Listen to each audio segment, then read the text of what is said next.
Welcome to the joy of editing. In part 1 of this episode, we redesigned the narrative structure surrounding the Utapau duel.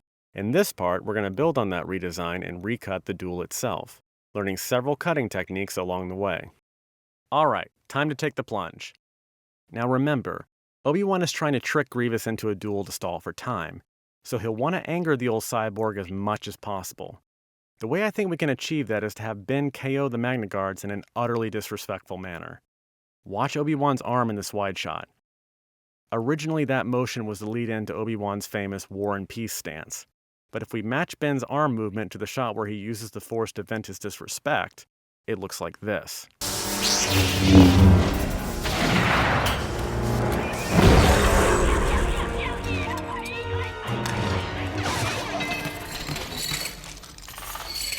Your move. Now it's time to fix the fight itself. This duel has bothered me since the first time I saw it in theaters, but I couldn't put my finger on what was wrong with it. Turns out it was Grievous's fingers. Both times when Grievous loses a hand, we get these long cutaways to tumbling lightsabers and the General's prolonged reactions. Look, I'm not a cyborg surgeon, but my gut tells me Grievous doesn't feel pain when he loses a robot arm. Anyway, here's the original first hand chop with the frames we're going to cut marked red. And now here's the new cut on action.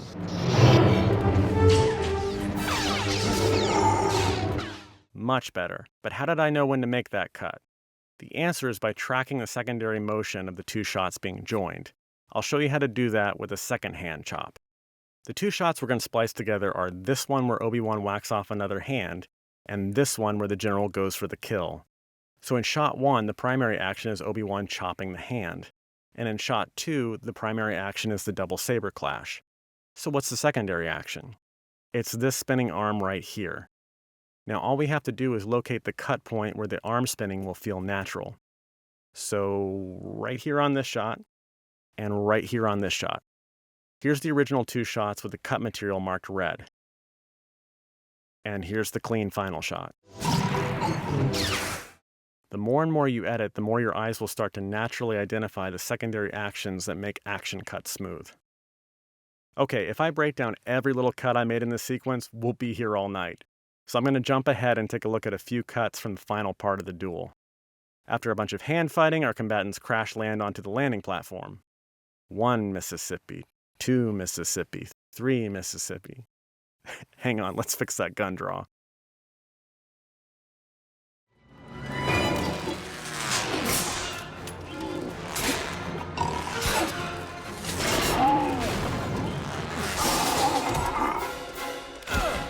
Much better. This sequence is super sluggish compared to the initial duel. I'm not sure why that is, but I am sure that I don't want Grievous and Obi-Wan to come off as slow and goofy. Let's tighten up this sequence with a cut on action, cut on action, cut on action. We're going to cut out Obi-Wan's chest popping because it slows down the whole fight, just like the falling hands did in the duel. But Mr. Editor, the continuity's been broken. Look, his chest is wide open in this shot. Continuity breaks are inevitable whenever you cut a fight scene, but as long as they aren't distracting, the intensity of the action trumps continuity every time. I mean, it's not nearly as bad as this mistake at the end of the Duel of the Fates. Wait, you didn't see it? Hang on, I'll run it back. You still didn't see it? Okay, watch Maul's force hand. Left hand. Left hand. Uh-oh. And now we're going to finish this scene by making one last change. But it's not an ordinary action cut. For this one, we're going to have to bring back George to help us with some digital magic. Here's what I want to do. I want to find a way for Obi-Wan to kill Grievous in one shot instead of 50. The problem we face here is that there's no way to cut together Grievous getting hit with him falling down without losing the impact of the final blast. So we're going to have to get creative and try a jump cut. That's pretty jarring. Grievous's body position is way too far off. So let's scale up and move the second shot to best match the first and check it again. Alright, that's better, but still too jarring. Time for some garbage mats. Did you miss it? Here it is again. Still too fast? Let's take it frame by frame. 1, 2, 3. These junk frames were made by cutting out bits of shot 2 so they could smooth out the transition. 1, 2, 3. Now let's back up to the force grab and see if the cut is smooth enough.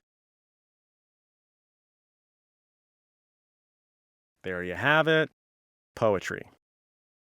Speaking of poetry, the main reason why Grievous needs to die in one shot is so that the scene better aligns with George's poetic mirror network. I'll go over George's magnum opus in another episode, but the important thing to know here is that episode 3 is episode 4 backwards. 3 starts with a space battle, 4 ends with a space battle. A hologram calls Obi-Wan to action. A hologram calls Obi-Wan to action. Alderaan.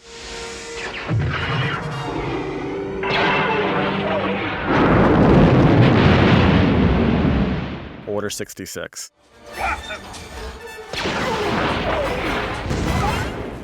The list goes on, but the mirror we're concerned with here is the end of Act 2 in Episode 4, where Han fries poor Greedo.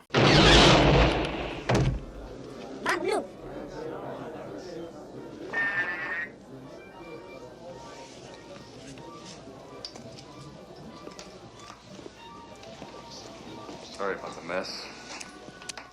Because it now beautifully mirrors the end of Act 2 in Episode 3, where Ben fries poor Grievous.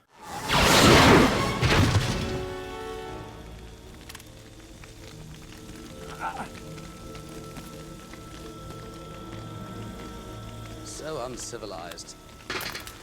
With that, the circle is now complete, and hopefully you now understand the deep connection between the macro, narrative design, and the micro, cutting on action. Enjoy the edit, and I'll see y'all next time.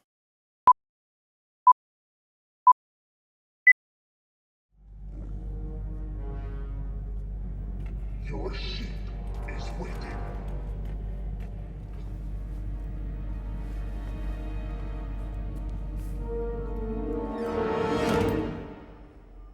Hello there. Kill him.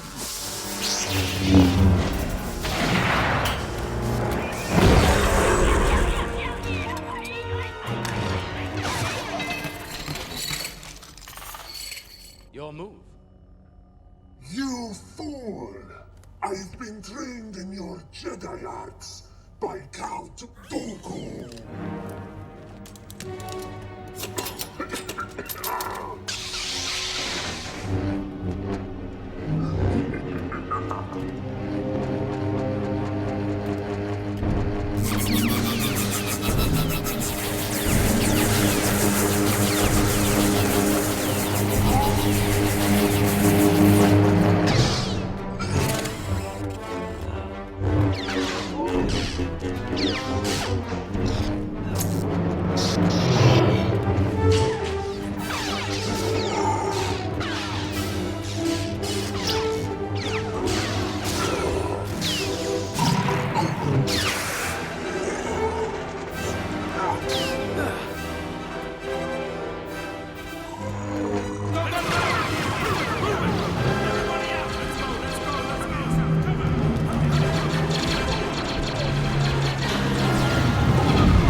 So uncivilized.